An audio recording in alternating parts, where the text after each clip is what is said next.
Friends, आज हम बात करने के लिए जा रहे हैं position, path length and displacement के बारे में। देखिए, यहाँ पे मैं सबसे पहले बात कर लेता हूँ पोजीशन के बारे में। ठीक है, देखिए जैसा नाम वैसा ही उसका काम है। पोजीशन मतलब किसी भी पर्टिकुलर किसी ऑब्जेक्ट या फिर जिसको भी हमें डिराइव करना है, उसका हमें पोजीशन, उसका लोकेशन हमें डिराइव करना है। ठीक है, मतलब मान लो यहाँ पर कोई ऑब्जेक्ट है, यहाँ पर कोई पार्टिकल है। ठीक है, और मुझे यहाँ इससे कोई यहाँ पर ऐसा कोई दूसरा पॉइंट है कि जहाँ से मान लो यहाँ पे ब्लॉक ही ले लेते हैं हम। अब ब्लॉक को मैं एकदम छोटा सा यदि दिखाऊँ यहाँ पर, ठीक है, लेकिन पोजीशन को दर्शाने के लिए हमें कोई ऐसे पॉइंट की ज़रूरत पड़ती है कि जिससे हम उसकी लेंथ और उससे हम उसकी परफेक्ट पोजीशन को दिखा सकते हैं, जिसे हम क्या कहते हैं, ओरिजिन कहते हैं। ठीक है, मान लो यही वो ओरिजिन है कि जिसके थ्रू हम जिस भी ब्लॉक की या जिस पॉइंट की बात करें, मान लो ये P है, और यदि उसका लोकेशन मुझे दिखाना है तो उसके पहले मुझे उसकी ओरिजिन अच्छे से दिखानी होगी, वो हमें पता होनी चाहिए। मान लो ये है उसकी ओरिजिन। अब आप किसी भी पॉइंट को 3 अलग अलग सिचुएशन में दिखा सकते हैं, 1D में, 2D या 3D में। मान लो ये एक्सिस एक्स है, ये वाई है और ये जेड है। ठीक है, जो ऊपर वाला। तो और ये पॉइंट यदि एक्स वाई ही प्लेन में है, ठीक है, मतलब ये पेज वाले ही प्लेन में है, तो फिर हम इसे 0,x,y के थ्रू भी डिराइव कर सकते हैं, या फिर हम इसे यूनिट वेक्टर। अब वेक्टर के बारे में यदि आप थोड़ा जानते हैं तो आपको पता होगा, नहीं पता है तो इसीलिए मैंने पहले आपको वेक्टर थोड़ा सा पढ़ा लिया था। ठीक है, तो फिर उसमें हम यदि इसे लिखेंगे यूनिट वेक्टर को, तो हम इस तरीके से भी लिख सकते हैं कि 0, ये एक्स वाई एंड जे के कारण ये एक्स क्या है, तो एक्स इसकी मैं पर्टिकुलर ए ले लेता हूँ। ठीक है, जिससे कन्फ्यूजन ना हो। ए आई कैप 0,a,y। ए क्या है, ए जो है वो है इसका कोऑर्डिनेट। अब कोऑर्डिनेट तो क्या है वो पता ही होगा, जो ए है ए जितना है, और ये वाई के अकॉर्डिंग इसका जो उसकी हाइट पे जितना है वो इसका वाई का कोऑर्डिनेट है, जो हम ले लेते हैं बी। तो क्या हो जाएगा, A I cap plus B J cap.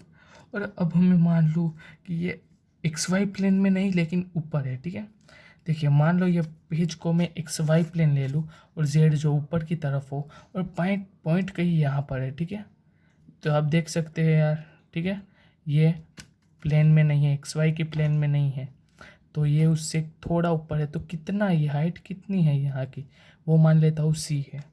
ठीक है, ये जो हाइट है वो सी है, जो क्या दिखाता है, देखिए अब ये पॉइंट मैंने एक्स वाई में लिया था, यदि अब वही पॉइंट मैं जेड वाले में लेता हूँ। ठीक है, देखिए एक्चुअली में ये कुछ इस तरीके से बना।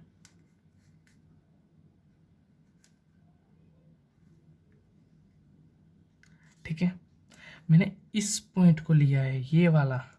ठीक है, ये एक्स वाई, ठीक है, ये एक्स, ये वाई, ये ए था, ये बी था, और सी क्या होगा, ये। ठीक है, ये जो है वो सी हो जाएगा। बी इसकी मैंने हाइट ली है यहाँ पर, तो फिर यहाँ पर क्या हो गया, सी के। अभी ज़्यादा पता नहीं चलेगा, लेकिन जब वेक्टर हम पढ़ेंगे तब हम यूँ आपको पता चल जाएगा। ठीक है, ये मैंने बात कर दी पोजीशन की। अब मैं पाथ लेंथ पे आ जाता हूँ।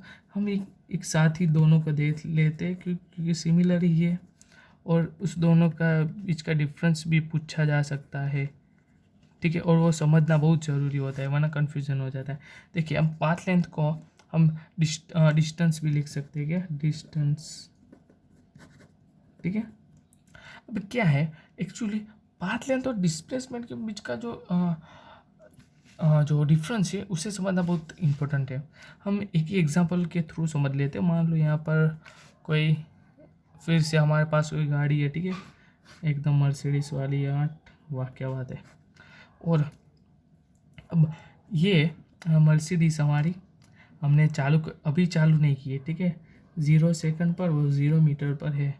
हमने इसे स्टार्ट नहीं की। अब हमने स्टार्ट की, एक्सेलरेशन दिया, ठीक है, और हम सीधे 10 सेकंड बाद यहाँ पर पहुँच गए। कहाँ पे? 50 मीटर पे, ठीक है। हमारी मर्सिडीज कहाँ पे आ गई? 50 मीटर पे। अब हमने यहाँ पर कितना पाथ ट्रैवल किया? 50 मीटर, ठीक है। तो फिर यहाँ पे चेंज नहीं होगा, यहाँ पे कितना हो गया? 0 मीटर। डिस्प्लेसमेंट भी 50 मीटर होगा। एक्चुअली में पाथ लेंथ क्या है पता है? कि उसका टोटल डिस्टेंस, ठीक है, मतलब उसका टोटल उसने कितना मीटर ट्रैवल किया, कितना लेंथ उसने ट्रैवल किया, उसे हम कहते हैं पाथ लेंथ, या फिर डिस्टेंस भी कह सकते हैं। डिस्प्लेसमेंट मतलब क्या है? उसका इनिशियल पॉइंट, मतलब जहाँ से उसने स्टार्ट किया हो और उसका एंड जो हो, उसके दोनों का जो है वो उसके दोनों का जो लेंथ हो वो। अब मैं इस एग्जांपल के थ्रू आसानी से समझा दूंगा। अब मैं मान लेते हैं यहाँ पे 10 सेकंड पर था। अब यहाँ से हम वापस आए, रिवर्स ले लिया हमने, और हमारी मर्सिडीज आ गई यहाँ पे 40 मीटर पे। यहाँ पे देखिए मीटर, यहाँ से देखें तो कितना होगा? 40 मीटर। और यहाँ पर अब ये आने में मुझे लगा 10 सेकंड, और मतलब अब हो गया 20 सेकंड। 20 सेकंड कहाँ से ली है? 0 to 10 पर जब गया तब उसे 10 सेकंड लगे। अब यहाँ से यहाँ आने में भी 10 सेकंड लगे। ये मैं क्यों अभी लिख रहा हूँ? क्योंकि नेक्स्ट में हम जब एक्सेलरेशन पढ़ेंगे तब हम यही एग्जाम्पल फिर से लेंगे, ठीक है। देखिए तो फिर अब यहाँ पर हम 40 मीटर पर पहुँच गए। 40 मीटर यहाँ से मैं यदि डिस्टेंस की बात करूँ, ठीक है, ds की मैं बात करूँ तो वो क्या होगा? 0 to हम पहले गए थे 50 मीटर।